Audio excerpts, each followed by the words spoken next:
Welcome back to the Linear Algebraic Nodal Analysis Example 2 video playlist.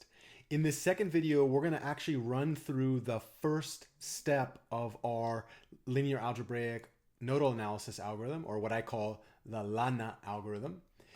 As a friendly reminder, you can get to a detailed support page for this example by going to my website, www.appliedlinearalgebra.com. Go over to the blog link at the top of that website, and then scroll down to the teaching support title on the right bar there, right menu bar. Click on the linear algebra lab exercises. Once that page loads, the corresponding resources for this video and all the videos in this playlist are in the Electrify Linear Systems problems for our student support website. Go ahead and click on that.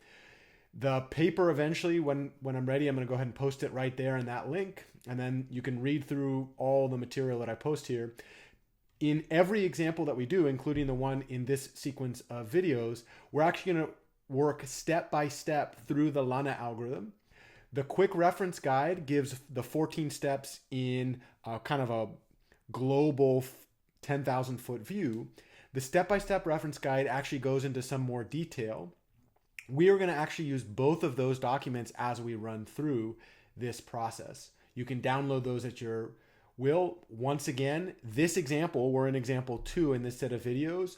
All of the corresponding resources that I plan to provide, you can see in this table right here under example 2, and then this video is part of a larger playlist which is linked to right here in this table. Let's move on to the first step of the LANA algorithm when analyzing this circuit. Here we are looking at the quick reference guide to the linear algebraic nodal analysis algorithm.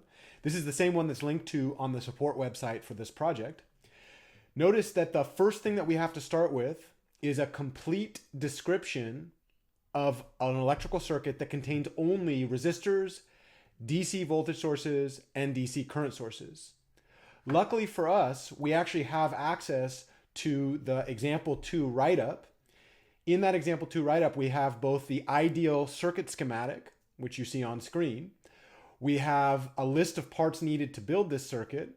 We have a wiring diagram, and then we have a detailed build instruction for these circuits. That 23-page diagram is available in that item A under example 2 on the support website. If you click that first item, that PDF document will download, and you'll have access to the complete description of not only the theoretical circuit design, but also how to actually build and measure the circuit variables that we're going to replicate in this algorithm. Thus, we know for sure that we've satisfied the input to this algorithm.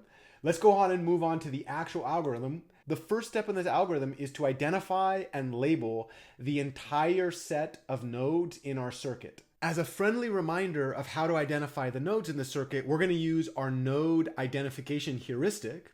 That heuristic starts with the original circuit schematic, which we see here on screen. And then what we do is we delete all the element bodies, all the little squiggly things for resistors, the circles for voltage sources, and the circles for current sources. Imagine for a moment that I literally just snap my fingers and delete those.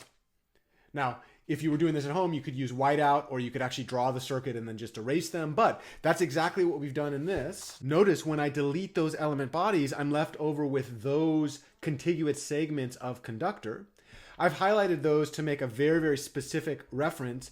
We call each of those a node. So here we have 1 blue, 2 green, 3 pink, 4 yellow, 5 red, 6 purple, and 7 orange. Those are 7 nodes in this circuit. That means the original circuit itself has 7 nodes. Let's make that super explicit by actually highlighting those nodes in the circuit.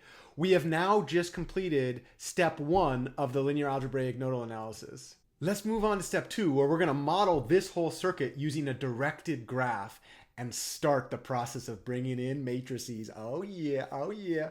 All right, see you in the next video.